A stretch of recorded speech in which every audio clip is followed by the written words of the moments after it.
মোহতারাম হাজরিন, শাবান মাস শুরু হয়েছে। শাবান মাসের স্পেশাল এবং বিশেষ একটা আমল আছে। প্রিয় নবী সাল্লাল্লাহু আলাইহি সাল্লাম সম্পর্কে তার সহধর্মিনী আয়েশা সিদ্দিকা রাদিয়াল্লাহু তাআলা আনহা তিনি বর্ণনা করেছেন যে কানান নবী সাল্লাল্লাহু আলাইহি সাল্লাম ইয়াসুমু শাবানা ইল্লা কালিলা।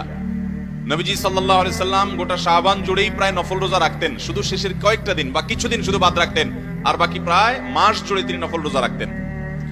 রমজানের যে রোজা আসছে ওই রোজাগুলো হলো ফরজ।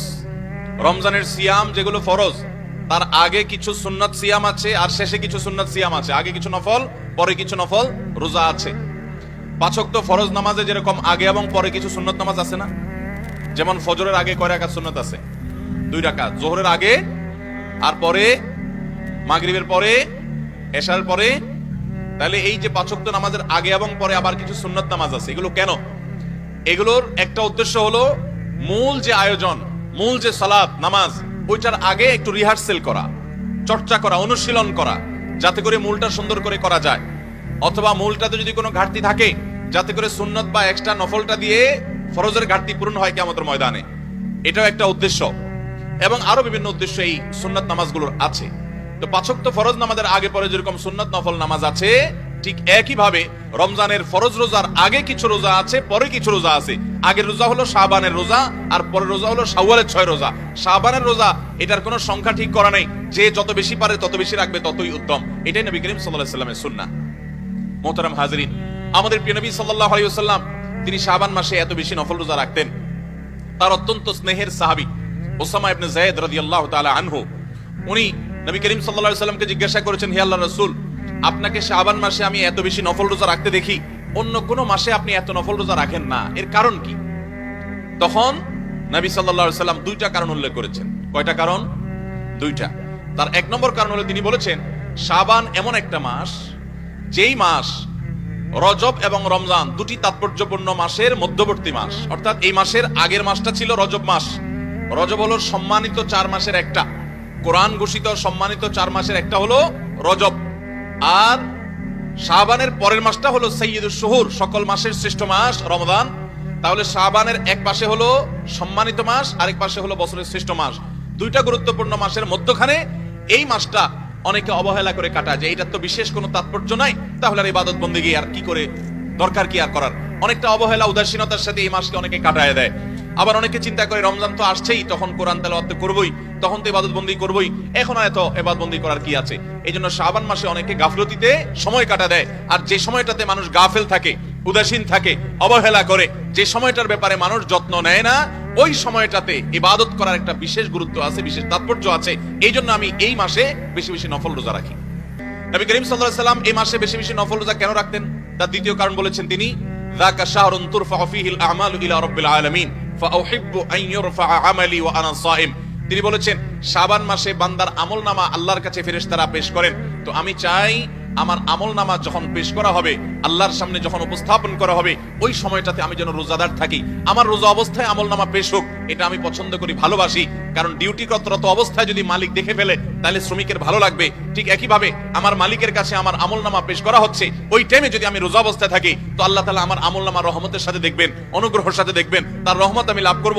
এই আশা আমি এই মাসে নফল রোজা রাখি। তাহলে নবী করিম সাল্লাল্লাহু আলাইহি ওয়াসাল্লাম শাবানে নফল রোজা বেশি রাখতেন। তার প্রথম কারণ হলো যে এই মাসের আগের এবং পরের 2টা মাস গুরুত্বপূর্ণ, মাঝখানে অবহেলা করে মানুষ, এই জন্য উনি বেশি বেশি গুরুত্ব দিয়ে রোজা রাখতেন। আর দ্বিতীয় হলো এই মাসে বান্দার বা আমলের বাৎসরিক প্রতিবেদন ফেরেশতারা জমা দেয়। বাৎসরিক প্রতিবেদন প্রতি সপ্তাহের সোমবার, বৃহস্পতিবার এই দিনগুলোতে সাপ্তাহিক প্রতিবেদন জমা দেয় বান্দার আমলনামার।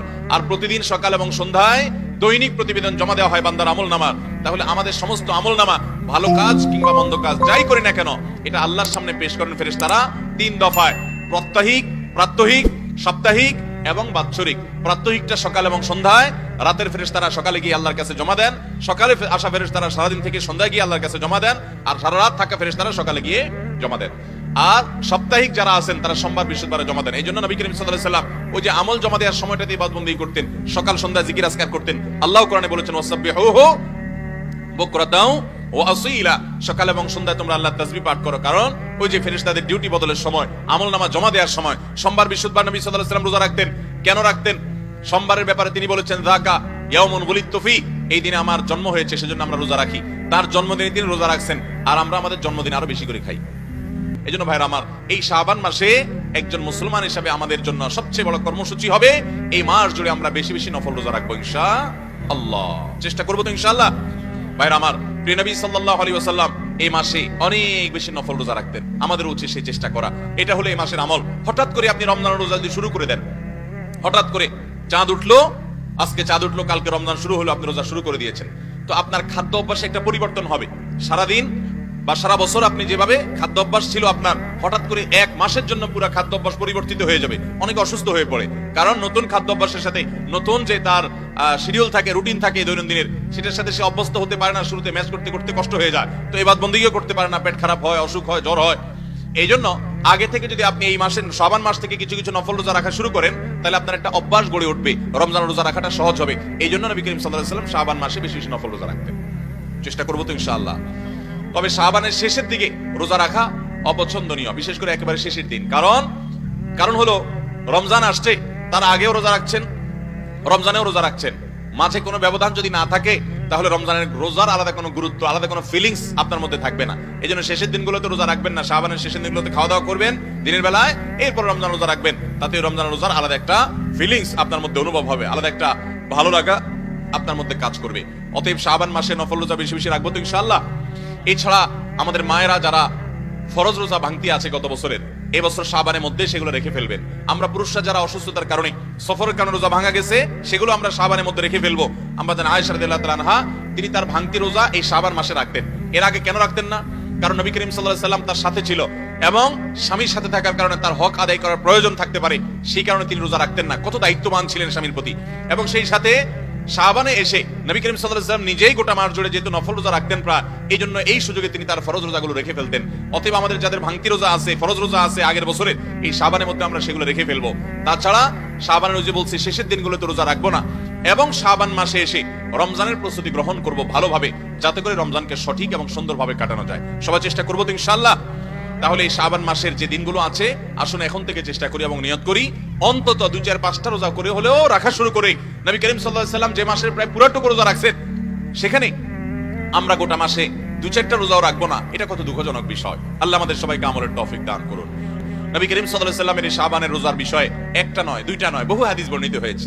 আমাদের আয়েশা রাদিয়াল্লাহু তাআলা বর্ণিত আরেকটি হাদিস আছে, তিনি বলেছেন, আমি নবী করিম সাল্লাল্লাহু আলাইহি ওয়াসাল্লামকে কখনো দেখি নাই ইস্তাকমালা সিয়ামা শাহরিন ইল্লা রমাদান, রমজান ছাড়া পুরা মাস রোজা রাখতে তাকে কখনো দেখি নাই, এবং সবচাইতে বেশি রোজা রাখতে আমি তাকে শাবান ছাড়া কোনো মাসে দেখি নাই। অন্য আরেকটা হাদিস অবশ্য আছে যে নবী সাল্লাল্লাহু আলাইহি ওয়াসাল্লাম বলেছেন, আফদালুস সিয়ামি বা'দা রমাদান শাহরুল্লাহিল মুহাররম, রমজানের পরে আল্লাহর কাছে সবচাইতে উত্তম রোজা হলো আল্লাহর মাস মুহররম মাসের রোজা। এই জন্য উলামায়ে কেরাম এই দুই হাদিসের মধ্যে সমন্বয় করে বলেছেন যে শাবানই হলো সবচেয়ে উত্তম নফল রোজার জন্য। নবী করিম সাল্লাল্লাহু আলাইহি ওয়াসাল্লাম ওইটার ফজিলত বলেছেন, কিন্তু সেটার পর আমল করার সুযোগ পান নাই, দুনিয়া থেকে চলে গেছেন। কিন্তু ওইটার পরে শাবানের রোজা হলো নফল রোজার জন্য সবচেয়ে আদর্শ এবং গুরুত্বপূর্ণ মাস।